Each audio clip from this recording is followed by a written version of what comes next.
The greatest story that has never been told is being told. This has been a quite interesting week. NSA calling me and talking to me. People shaking in their boots. Oh man, I mean, it's just going on. And I won't mention nothing in the way of names, but the gentleman that's from the NSA that thinks he's going to silence us, you might want to go to Dunkin' Donuts first and get you a good dose of coffee. Anyway, I'm here today to talk about my father. Most people, the religious right calls him God, Jesus, God incarnate. We know him as the Father, the Supreme Elder from the Pleiades. His name is Jabba Diala Anu, or Jabba Afra Anu, but we will leave it just as he was presented in 1957, Valiant Thor. I'm going to share a few things before we get into our father's visit here in 1957. These people that are, well, shaking in their boots, and especially the government, you think about this now. Look at the price of oil around the globe. Yeah, it's a little low here, a little high there, but it fluctuates. What if that oil consumption, which everybody should know pollutes the atmosphere, it pollutes water, could have been vanquished in 1957, 58, 59, somewhere in there, with technology beyond anything man could have ever understood? What if some type of power, like utilities, water stations and stuff like that, could have been enhanced beyond anybody's comprehension or understanding? What if mode of transportation and understanding that there's somebody out there in them stars greater than man's own thinking? What if that could have truly happened? And it should have happened. But I'm going to tell you the story behind Thor, our father's visit. Now, if you see this stuff right here, this is one of my journals. See that? That is my journal. Don't let the word Nabaru or Planet X fool you. But it's filled with various things of physics. Schematics. But I'm not here to give you a physics lesson. Valiant Thor. The religious right would know him as God. If he was sitting here right now, he would laugh about that God. No, we're not gods. But we did create the human species from various cultures out in the stars. How did the Roman Catholic Church know about us? How did they know we were going to appear? Where to pick us up at? After all, they already had host families waiting for every one of us. I've told you about Roswell. What happened there? And that's why some of the people now are shaking in their boots. Oh my God, can we shut him up? It's a little late to cry over spilled milk, I think. You had your chance. No. You who are watching this, you have a solemn and a morally right to know this. This is not something that I'm selling. It's not something that somebody should be peddling. It's not something that somebody should see if they can glorify themselves and let people know. I get nothing for this. I don't expect nothing for this. My happiness and my reward is knowing that the people now have a choice. Wow, I've been lied to, but he's showing proof. So, as everybody knows, me and myself and I, the three of us, the Trinity, and my other 31 brothers and sisters were all born on January 8th, 1953. Now the twins were already here. But how did they know we were coming? Well, the Catholic Church knew this from the beginning. They had many things in their possession. One of them is the Emerald Tablets. Yeah, you don't believe me? Well, those that know the book of Enoch I suggest you read it. But there's one place in the book of Enoch. It is chapter 81, verse 2 and verse 5. I'm not going to read it to you verbatim, but it says that I looked and read and saw the great tablets, and that it announced of children of his flesh. And then there's a couple little words in there. I can't remember it right offhand because that's not the principle of this taping. You read it yourself, the book of Enoch, chapter 81, verse 2. And then read verse 2 through 5. You'll get a very clear understanding of what I'm about to show you. I have my Roswell Bible. Some of you have seen it, and those who haven't, there's my Roswell Bible. Quite thick. I got things in here that people have never seen before, and I'm going to show you a couple of them. Not going to show all of them to you because, well, okay, you talked me into it. I'm going to show it to you, okay?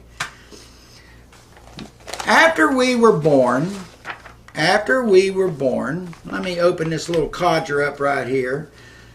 The very next day, a Central Intelligence memo came out and went directly to, well, Dwight D. Eisenhower. And he was briefed by Harry S. Truman, who already knew about all this stuff. But look at this right here. Can you see that? January 9th, 1953.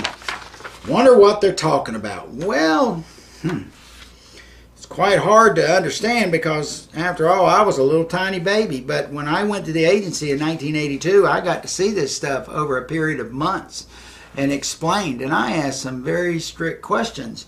If you guys knew we were coming and you knew we were already here, why did you murder Kennedy? To silence him? Don't you think people should have known who our father was? And after Kennedy met with our father, Thor. So, February 10th, 1953. I'm a month and 2 days old. A month and 2 days old. I was a preemie too. See that right there? See that date? Let me read it to you. Let me read you to you. This was filed Umbra. This was on a microfiche. But I got a copy of the actual document. There's the actual document. You can see all that good stuff down there. These alphabet agencies. This is what it says. We are locating everyone that has been notified at this time. We have especially found the third child. Ta-da, me. The male child is in Lakeland, Florida, and a team and host family are waiting for your reply. The administration staff has been notified at this time. The following procedures must be taken for these children as instructed by the Vatican. Well, didn't I say the Vatican was heavily involved with this? That's a government document right there verifying it. But let's go on and see what it says. It says, no harm or disruptive measures are to be taken. Once the child has been taken, all care is administered. Contact the following protocol as trained. Reply to this office as soon as possible and take children to the assigned areas. The twins have not been any problem as told to directors. They have been placed in High Bridge, New Jersey at this time from where they have been born. Implications of national security must be maintained at all time. All law agencies have been ordered to stand down until the extractions are complete. This shall fall under the highest classification as possible and notify once completed. May I remind you, strict attention must be made to the male children as it stated that one, possibly two, are the reported Abaddonius beings. Comply with trained protocol with discretion and safety classifications again under UBRA G19. President notification. Alan Dulles. You know where I found this document? I didn't find it at the CIA when I was there. No. But I knew about it. If you'll see this, if you'll notice that right there, this document was transferred to the Truman Library. But if you'll notice the red lighting, I found this document in the Eisenhower Library in Abilene, Kansas. Well, I wonder who these Abaddonius beings are that they're talking about. Well, we'll get to that. Many things were happening at them days. Many things. We grew up. We were visited quite often. We would disappear quite frequently. Our father was sending emissaries down here to watch over us, to see how we were growing, how we were developing. Were we getting the mind skills that we had been reborn with? That's what they were mainly concerned about. So, Thor arrived in Alexander, Virginia, March 13th, 1957, at 12 o'clock, high noon. They were waiting for him. They picked him, Elder Don up, and Anamia. Remember them three names. Yeah, Thor, it's easy to remember. Elder Don, some call him Commander Don. We know him as Elder Don. And Anamia, her name was purposely changed to Jill. I don't know what happened to Jack. I guess he fell down the hill. Sorry, I'm being a little smart butt there, but some of this stuff was kind of comical when I read it. You might find it comical. But on the 12th of November, 1956, here's another document. See that? See the dates? See all that there? I'm going to read it to you. Colonel A.J. Goodpaster, he's the Secretary of Staff at the White House. He goes in the Oval Office and briefs the President. Remember now, Eisenhower is in office. Eisenhower, the year before, 1955, in Holloman Air Force Base, met with the Palladians. Quite documented. The year before that, 1954, he met with the Anakai, the little Zeta Grays, out in Muroc, which is Edwards today. But this is what it says from Mr. Goodpaster, 12 November, 56. Excuse me. I enclosed a copy and memorandum which I have just sent to Herbert Hoover, Admiral Radford, and Gordon Gray, which I thought might interest you. Sincerely yours, Alan Dulles. They're planning for Thor's arrival. And this here came out of the Eisenhower Library. I want you to see that. Let's see. Let me move it over here. There you go. See that? Eisenhower Library. So, this was another reply from, well, A.J. Goodpaster. And this tells me only one thing. One thing only. And you people being smart, I'll tell you, but you probably already know. November 20th. Only 8 days later. See there? November 20th. This is what it says. The memorandum with regard to RFE broadcasting, which you asked for, is included. If it does not meet your requirements, please let me know. Alan Dulles. RFE is a radio frequency broadcaster. It's a type of frequency. To communicate with our crafts, you had to have a certain frequency. And I'm sure that Elder Thor, or whoever met with Eisenhower in 1955 there at Holloman, probably was giving them the plans how to build this special radio. To talk with our people on them crafts, the Varanas, the triangles, takes a very unique system. Man didn't have that system at the time, but he did get it. So Eisenhower knew he better get his act together because somebody's coming to visit.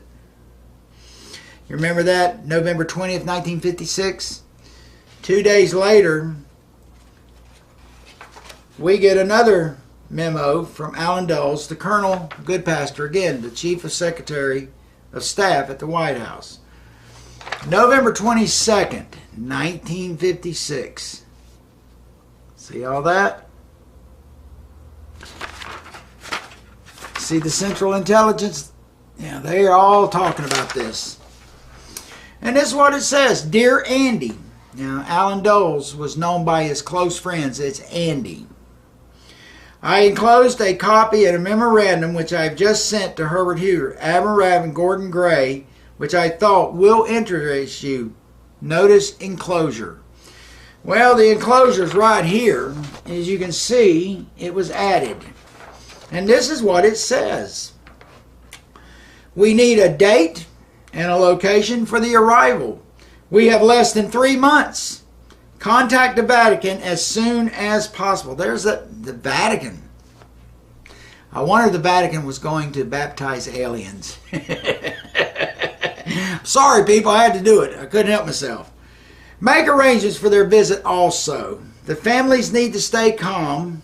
Talking about the host families that was raising these kids. And be notified about all happenings at this time.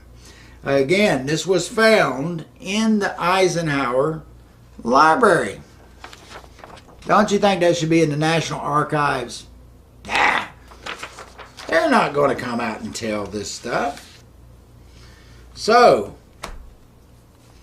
March 13th, 1957, directly, high noon.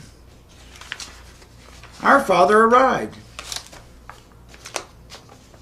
Was he met by the U.S. President? No, because all plans had already been worked out that we do not want no attention. We want to keep this low-key and to the point. Have a party to pick us up.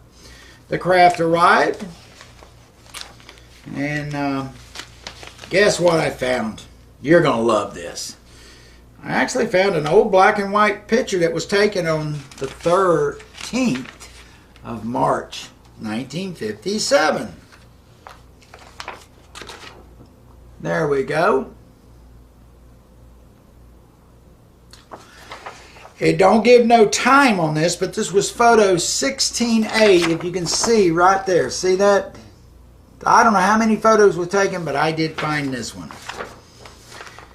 As the story goes, our father arrived. He was immediately taken, private car and an escort, to the Pentagon. Upon arriving at the Pentagon, they were brought in and they went down below stairs. And people got to understand there's 7 levels of the Pentagon. There's like 5 levels above ground, 7 below. There's that sacred number, 12 again.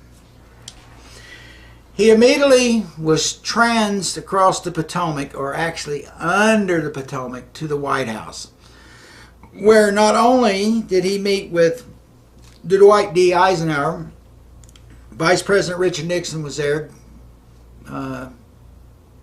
Goodpaster was there. Alan Dulles was there. And a couple Catholic priests. And I can't tell you exactly what was said there, but I'm going to tell you what the purpose of the meeting was for our father's visit. Now, the main thing was to set up and have all these children brought to High Bridge, New Jersey. It was going to not just be in the little town of High Bridge. No, it was going to be at a specific location in High Bridge. After all, the twins had been living there. Rose Menger and Howard Menger were the first parents that my twin brothers, Michael and Daniel, would know. They were right at 7 years of age now. Now, my mother, Blanche Coleman, told me that we were going on a plane ride in 2 days. And I was excited. I had been in car trips. I had already met some of these children at some facilities. But this would be my first time riding in a man-made airplane. So we left. It was on April 11th, 1957.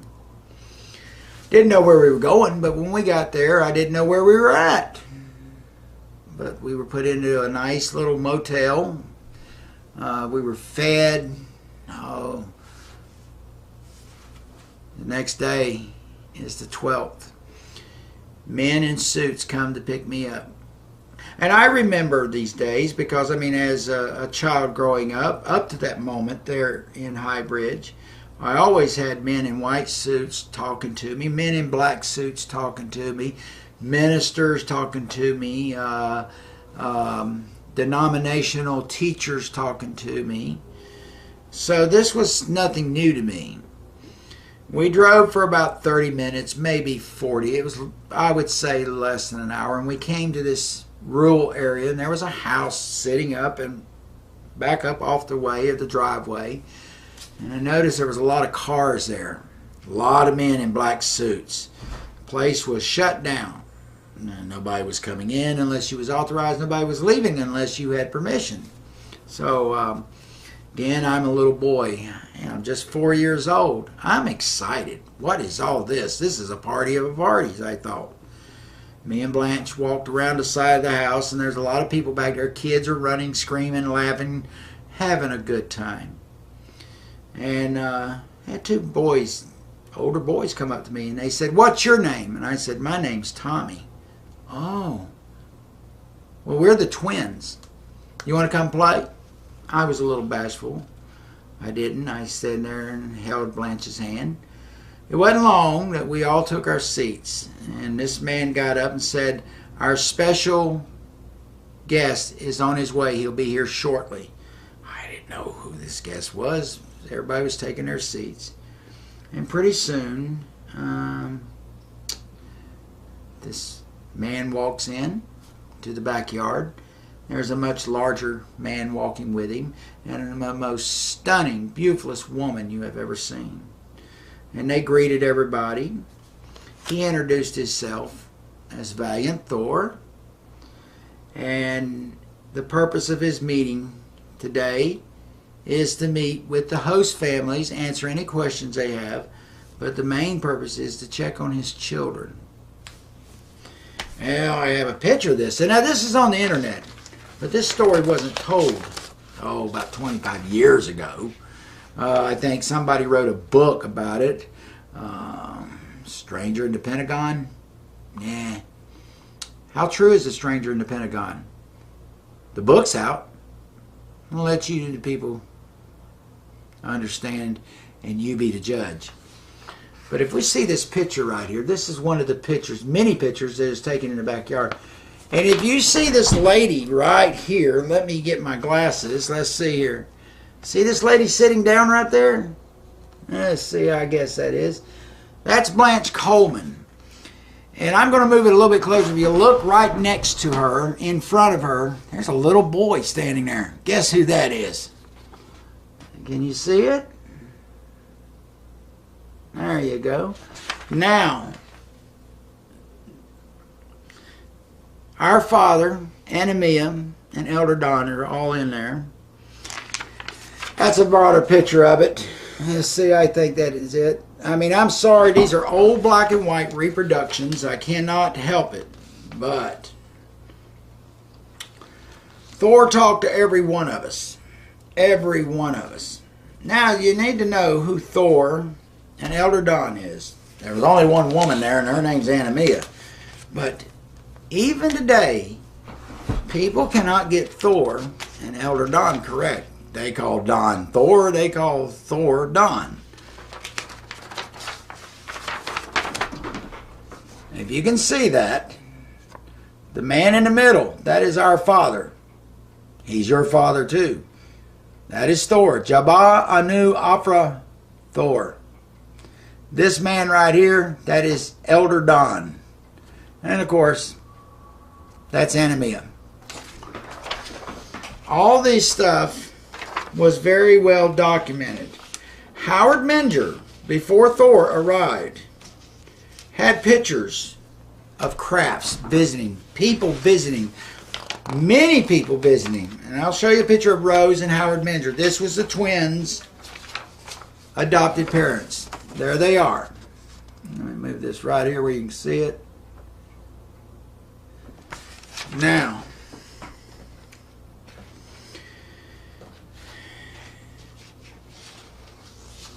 as the twins were living there in High Bridge, Howard Menger took many pictures of these crafts.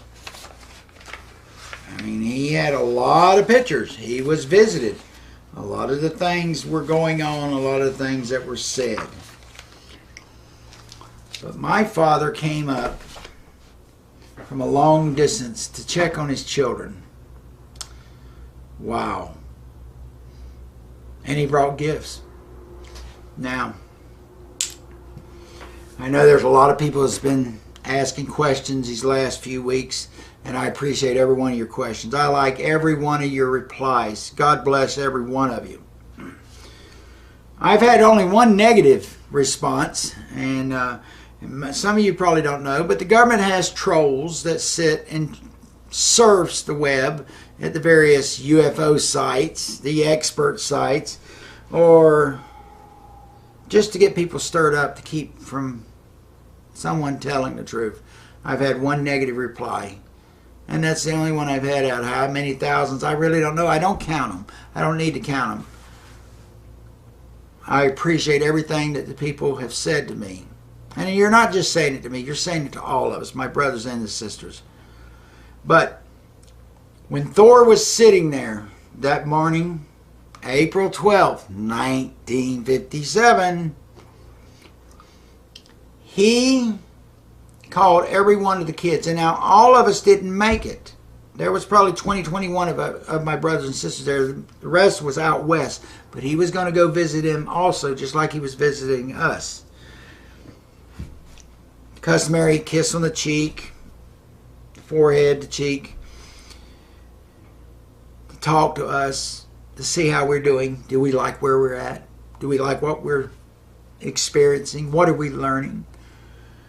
He saved the final three. Number 3, number 2, and number 1. I'm being the third child. I'm sitting there on the ground next to my adopted mother, Blanche. The twins are just on the other side of my mother, Blanche, with their mother, Rose. And our father went just like this at me. He didn't call my name. I knew what it meant already. Our father had this connection. He had these piercing eyes that he looked at you. You knew already you were either in trouble or he was very loving and proud of you. He gave me this serious look like, I'm watching you, boy. I stood up and I walked over to him. And he did like this, just as I got to him, and here come Michael and Daniel. My father picked me up and kissed me on the cheek and set me in his lap. And then Michael and Daniel came over and he did the same thing, but they didn't sit in his lap. They stood there with him and we talked. The only thing was we wasn't talking in English. We were talking in our own dialect. I'm 4 years old. How do I talk this dialect? Well, who would understand it to start with? Nobody, probably. But he asked me, did I like where I was living? And I said, Kisha, which in Palladium means yes or yes, sir. He says, are you learning a lot from them? Are you watching them? Kisha. And do you have special people that are visiting you? Kisha Palati Tana. And I said, yes, sir, my father. I have lots of teachers. And he started talking to Michael and Daniel. And we were all talking our language. And finally I realized, I kept looking over at Anamia sitting there. And the whole time now, Commander Don, I'm going to call him Elder Don. Elder Don was over there taking notes. And I looked at Elder Don a couple times, but my eye was fixated on Anamia. That's Anamia, which means the mother. She kept smiling at me and looking at me, like, you know, what any loving mother would do. And finally I looked at my father and I Koshino Motaya Afra Asuliyetiti Shamadakatela. And my father looked at me like, wow. He looks over to Anamia and she is just smiling away. And Elder Don's over there. He's looking and he's writing. My father says, Kori Shamana Taya. Taya. Taya, Abil. And he smiled at me. Michael and Daniel were sitting there like, oh my God, he didn't. I did. What I just said was, I told my father, I said, they don't understand what we're saying. We should talk in their language, Father. And he was shocked. Well, what a considerate little boy, he said back to me. Abil? For that was my name, Abil. He says, you are correct. So we started talking in English. And of course, during this time, the people were, they didn't understand. These children knew exactly what we were saying. And the 3 visitors knew exactly what we were saying and knew how to talk back with us. So after that was all done, he looked at Michael and Daniel and he says, watch over your brothers and sisters. And he set me down and he kissed me on my cheek again and gave me a hug. And he holding my shoulder and he says, son, control your temper and don't get angry. And I took that as, I'm not angry yet. To be wise and noticeable. That's what I perceived it as. And he sent me back and I sat down. This whole time with our father was a very loving moment. Now, Anamia would come visit me about a month later in Lakeland, Florida. Oh, Lord, I got a picture of that one, too. Did I forget that? No, I didn't forget it. I apologize again, people. These pictures are very old. And these are reproductions from the actual photos that I have. But I want to show you that is Anamia. And see the little squirt there by her? That's me. I'm sorry that the pictures can't be any better. That was actually May 8th. May 8th, 1957. Not quite a month after the initial meeting in High Bridge. Well, I showed you that that document. It's not talked about. The twins have been retrieved and moved to High Bridge, New Jersey. Okay. What was the purpose of Thor to come down here other than to check on us? He brought not only the wealth of the universe,